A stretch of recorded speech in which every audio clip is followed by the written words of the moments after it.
Hello, I'm Dr. George Simon, and welcome to another edition of the new Character Matters program.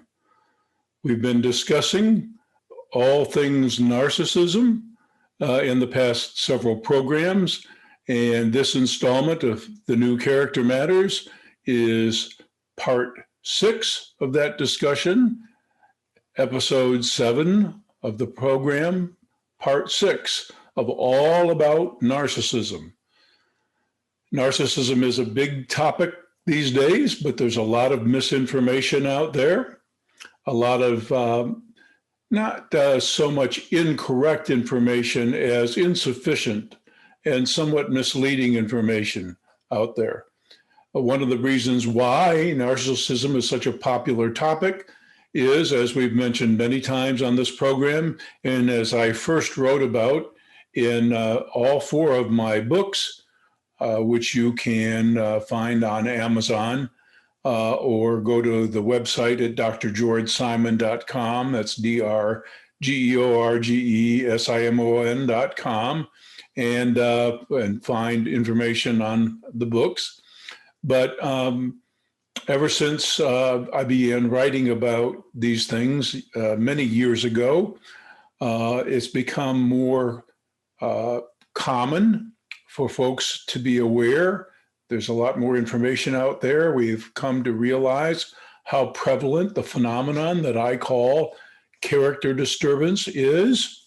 You see, there are 2 kinds of basic psychological issues that can afflict folks. One has to do with an abnormality that occurs in one's biochemistry that causes a person to not be themselves anymore, to not be able to function adaptively. Maybe they lose touch even with reality. Perhaps they succumb to an immobilizing depression. These things we know have a strong biochemical component, and they can occur completely on their own or partly in response to stressors. But in any case, these kinds of conditions are not, they don't have anything to do with the person's choice, basically. They're abnormalities that simply occur and have to be addressed in a certain way. And when they are, then the person returns to a normal, healthy level of functioning. But then there are other kinds of problems that really have to do with how the person copes with everyday life, the way they respond to stressors, the decisions they make, and the way they are predisposed to interact with others and with the world at large. And several things contribute to this. Part of that has to do with biology and some innate traits and predispositions, and part of it has to do with the circumstances under which somebody was raised or their early formative environment, the things that they experienced, any trauma that may have arrested their growth and development, etc. But in any case, folks develop a style of coping that can itself be a problem. And even within that dimension of human dysfunction, if you will, even within that dimension, there are 2 types of what we call personality disturbances. One type has to do with what has been known for many, many, many years as neurosis. And that is a raging inner conflict inside a person between their basic instincts and their conscience or their superego, the demands of the world, what we learn about right and wrong, and the defenses that they build with regard to acting on any of their primal urges.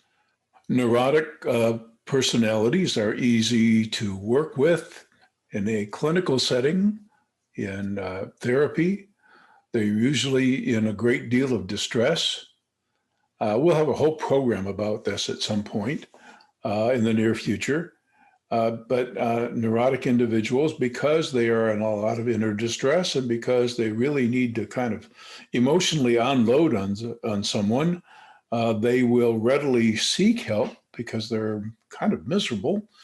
And they're also receptive to the help they get, because if they could figure things out on their own, if they were consciously aware of all that was going on within them that's causing them distress, they wouldn't need to visit with someone.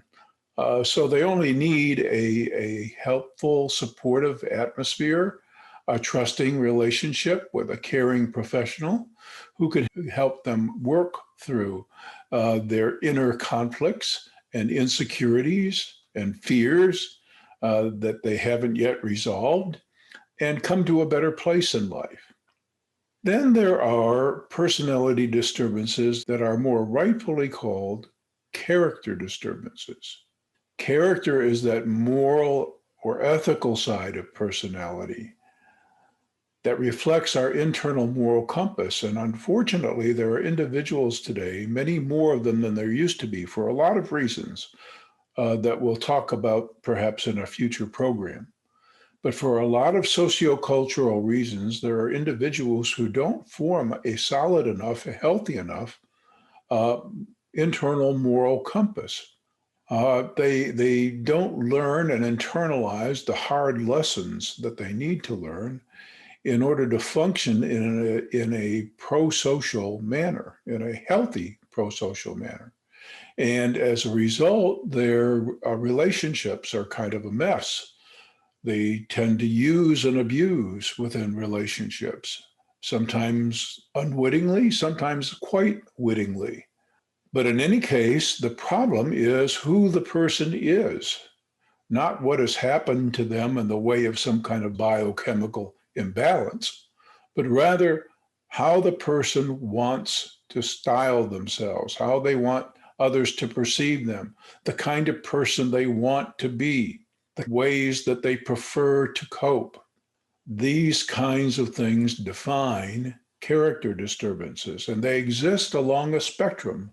They exist actually along two different spectra, one of type and the other of severity.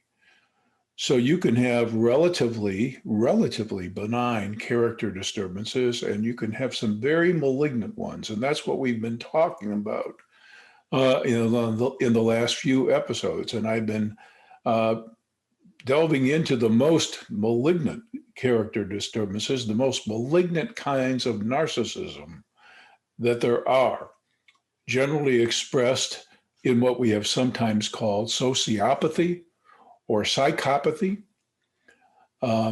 This is beyond mere antisocial behavior. And by antisocial, once again, we are not talking about the frequently misused term antisocial, where people in common parlance talk about folks who are kind of standoffish or don't mingle. This is not being antisocial, even though that word has kind of come into common parlance that way. Antisocial has a clinical meaning. It refers to those folks who pit themselves against the major rules of society, frequently get in trouble with the law, end up as career criminals many times. And even these individuals are not necessarily psychopathic or sociopathic. There's a specific kind of narcissistic malignancy to these folks. And that is rooted in their empathy deficits and in their inflated self-image. I'll repeat, the two big factors there are their empathy deficits and their inflated sense of self. These are the two big factors. And along with that is necessarily a severely impaired conscience. I'll repeat, a severely impaired conscience. In some cases, an absent conscience, no conscience whatsoever. These are the extreme cases. And these individuals are very, very different from most of us. Fortunately, they're not that common. However, there seem to be more of them than there used to be. And I don't think it's useful to merely think of these folks as narcissistic, even malignantly so. Because there's a brand of narcissists that I call the aggressive personalities. There are several subcategories of these folks. They're more than just self-centered, self-seeking, self-aggrandizing. They're more than that. And they do more than hurt you simply because they don't care that much about whether they do. Pure narcissists are so concerned with themselves and their own wants and needs that they just don't pay any attention to anybody else. Nobody else matters. Only they matter. But then there are narcissists whose way of dealing with the world is distinctively aggressive. These are the folks who fight hard for everything they want in life and leave bodies in the wake. They can do that because they don't care. They don't have the heart. They don't have the conscience to stop them. And they're predisposed to fight, even when not necessary. These aggressive personalities set out to harm you. They set out to abuse you. They set out to exploit you. They can be extremely predatory in their behavior. There's a difference between the kind of victimization that occurs almost inadvertently, sometimes with some self-centered personalities, and deliberate predatory behavior. And when we're talking about psychopaths and sociopaths, the most malignant narcissists out there, whom I call the predatory aggressive personalities, they set out to victimize. They may set things up in a very, very careful way. And they use a variety of tactics to get the better of you. An archetypal example might be the now infamous financial advisor, Bernie Madoff. He targeted folks, of course, who had money. You know, there's the old joke about, I've forgotten now what two-bit bank robber it was that said this. Maybe it was Jesse James, I'm not sure. When asked why he robbed banks, said, well, that's where the money is. You know, these rabid, power, greedy, wealth and power seekers will go where the money and power is. So Bernie, in classic fashion, went where the money and power was. He went to the folks who could enrich him, and he basically sold them a bill of goods intentionally and with purpose and heartlessly, in the process depriving widows of their life savings without any compunction. So this is the archetypal example of the predatory kind of personality that I think is best described as predatory aggressive. And if you read any of my books, especially my book, Character Disturbance, which talks about these kinds of personalities at length, and my other books too, In Sheep's Clothing, that's another book that talks about these kinds of personalities and the kind of lighter version of this personality type that I call the covert aggressive. That's the main focus of In Sheep's Clothing. And my other two books as well, The Judas Syndrome and How Did We End Up Here? And I'm going to be giving it a whole lot of attention in my upcoming new book, tentatively titled Essentials for the Journey, Embracing and Living Out the 10 Commandments of Character. Should be ready to go to press in about 2 months. It's been a long time I've been promising folks its delivery for quite some time now, several years, as a matter of fact. It's hard to believe it's been that long, but it's probably going to be my last written work, and I've been taking special care with it because I really want it to help make a difference, help uh, stem the tide of this rampant character dysfunction that is tearing us apart. It's tearing our families apart, tearing our communities apart, tearing the very fabric of our society and the world apart. You know, there's nothing really new under the sun.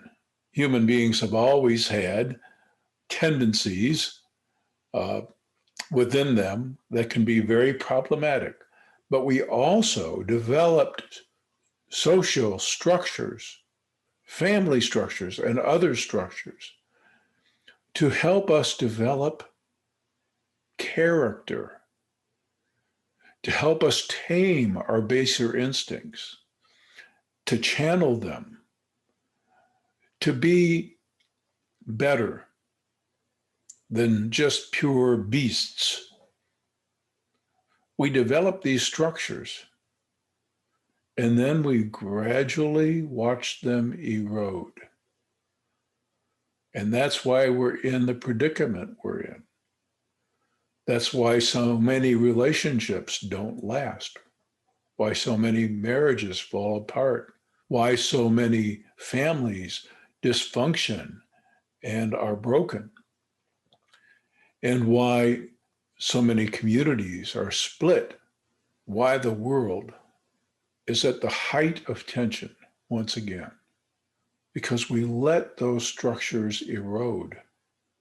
And in the process, the beasts in all of us are coming forth. That's one of the reasons why I'm working so fervently on my book, The 10 Commandments of Character. That's the subtitle, Embracing and Living the 10 Commandments of Character. In it will be all the essentials, the life lessons that are absolutely crucial to developing a positive sense of self, so that in character, you can be one of those folks that's part of the solution instead of part of the problem.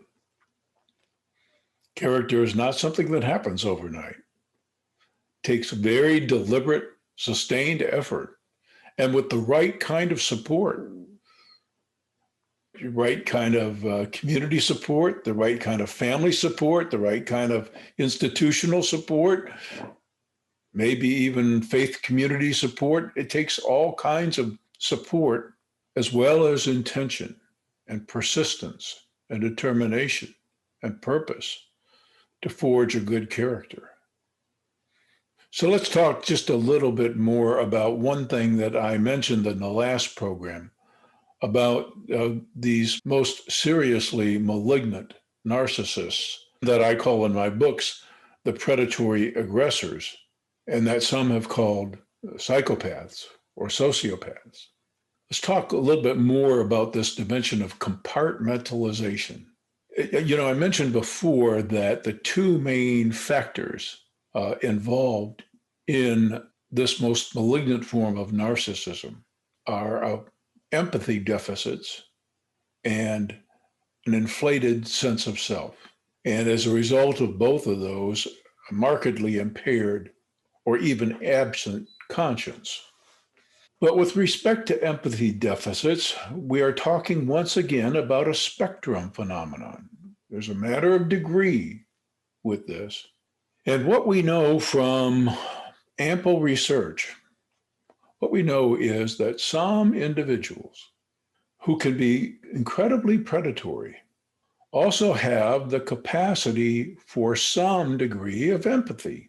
But they also disturbingly have a unique capacity to compartmentalize it or to wall it off mentally when they're operating in predatory mode.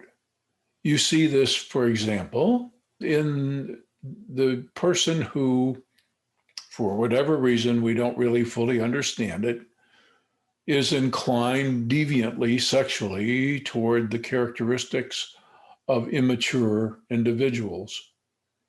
And predatory pedophiles, many times, can be your next door neighbor, can seem to be the perfect dad, can have warm relations that are not predatory, can have genuine feelings, would be absolutely distressed if a personal friend's child encountered misfortune, or if their own child were sick or suffering in some way. So they have the capacity to feel.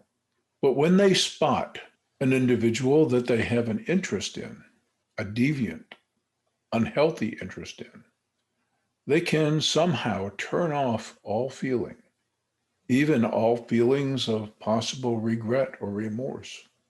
They can be cold when they need to be cold.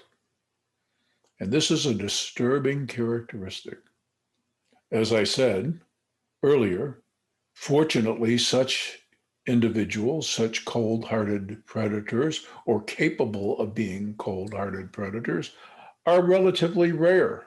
But all manner of character dysfunction is increasing in our day and time for a variety of sociocultural reasons. And that's why I do what I do. And that's why I've made clinical research and writing about it my life's mission. Knowledge is power. I want people to be informed. And as I mentioned, there's a lot of misinformation out there. You will hear folks touting statistics these days. I've read online articles where they'll say something like 1 in 5 individuals is a psychopath. This is crazy. This is crazy. There's no hard evidence of that. And besides, full-blown psychopathy, folks at the far end of the spectrum, folks with no conscience whatsoever, no heart whatsoever, cold-blooded, cold-hearted predators, fortunately, are relatively rare. But they exist. However, because character dysfunction exists along a spectrum, folks with those characteristics exist more plentifully. There are many more folks who, even though they wouldn't be rightly classified as a full-blown psychopath, are dangerous enough.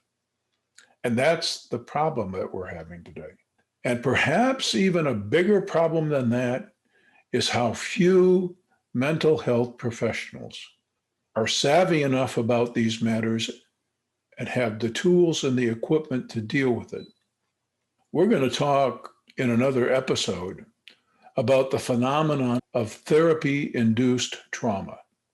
This is the trauma that someone who has been in a deceptive, manipulative relationship where they've been gaslighted by someone with a significant character disturbance, but who has the charm and the manipulative skill and the impression management skill to present a convincing positive image. And therefore, the person who was victimized in the relationship was duped in the first place, duped about their partner's real nature, and then only found out about it when it was already too late, when they'd been done in, when their bank account was cleared out, when their children were abused, when they were abused, and the mask of civility was stripped away. And so when these folks go for help and the therapist is bamboozled or is successfully impression managed by a skillful impression manager, then the person who went for help feels victimized all over again, traumatized all over again. Even worse, if the therapist operates within a model, there are certain therapy models that see everyone within the family system as playing some role in its dysfunction. So if that's the model that the therapist is committed to, then the person who has been victimized feels like it's partly, the therapist can, without even half trying, invite them to feel like it's partly or even equally, or maybe even mostly their fault that certain horrible things happened in the relationship. Talk about therapy-induced trauma. My goodness. The person goes for help and ends up feeling worse for the experience. So we have a twofold problem. There are not enough informed professionals out there with either the knowledge set or the skill set to properly deal with the problem. Compounding that is a lot of misinformation that's out there. Hopefully, this program will serve as a resource, as my books do, and as the blog does, where you can find hundreds of articles. Just mosey on over to drgeorgesimon.com. That's www.drgeorgesimon.com or manipulative-people.com. Either URL will take you to the same place. Hundreds of free articles that can help inform you, help equip you with the skill set necessary to get your life back on track, deal with the situation you've been dealing with. And there's even a way to contact me for consultative services. And you can use that same feature to send in questions that you want addressed on character matters. I'll be happy to address them. I'll have news for you soon about one of the live stream events. One of the Character Matters programs coming up real soon will be a live stream event where you can call in direct in real time and have a discussion about the things that we talk about on this program. Now, I'd like to focus on two aspects of these most seriously malignant narcissists that I haven't talked about yet, and that is their pathological disregard for the truth, and the other is their near delusional grandiosity. We know that there are two kinds of narcissists, two main kinds of narcissists. The more neurotic or a more benign type of narcissist that presents a facade of confidence and capability that masks a lot of inner insecurity and a poor self-image, low self-esteem that they compensate for with their braggadocio and with their bravado sometimes. And then the grandiose type. These are folks who really do think they're all that. They have a grandiose sense of self-importance. They set themselves above others. And it's not an act, and it's not a compensation for anything. It's not a compensation for any underlying insecurity or low self-esteem. These folks genuinely overvalue themselves. They cannot even conceive of, let alone respect, a higher power, as it were. And as a result,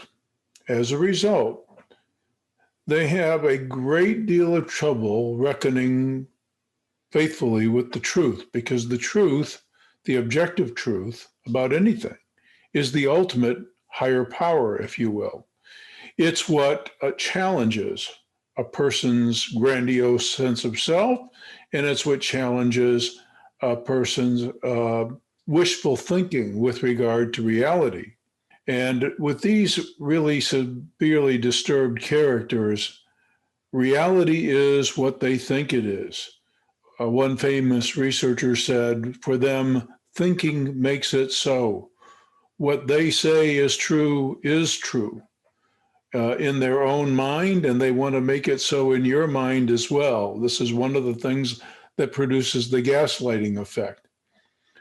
And then the other aspect of this most malignant type of narcissism is this incredible grandiosity that borders on the delusional. These folks really do believe in their own greatness. They consider themselves superior creatures.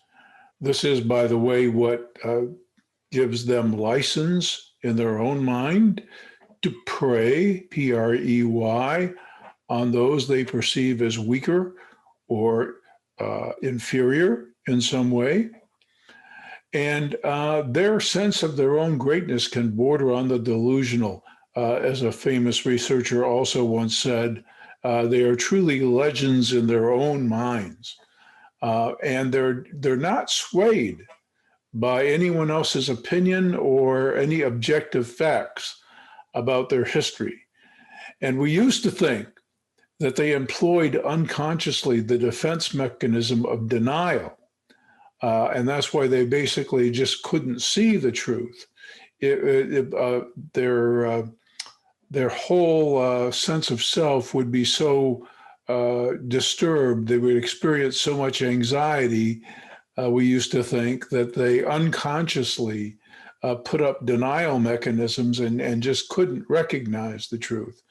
Well, these pathologically aggressive personalities, especially predatory aggressive personalities that I describe in my books, are at all-out war with the truth because it stands in the way. It's not like they don't know the truth. They just refuse to accept it, just like they refuse to accept a lot of things. They'll have their way, they'll have their say, and they kowtow to nothing and to no one.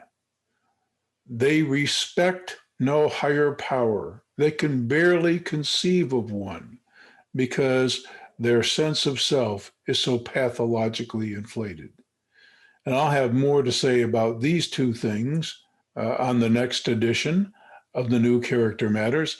And I'm also going to be talking about the pathological lying of these folks and how it differs from compulsive lying, the kind of compulsive lying or habitual lying that some folks with more neurotic like character disturbances exhibit sometimes.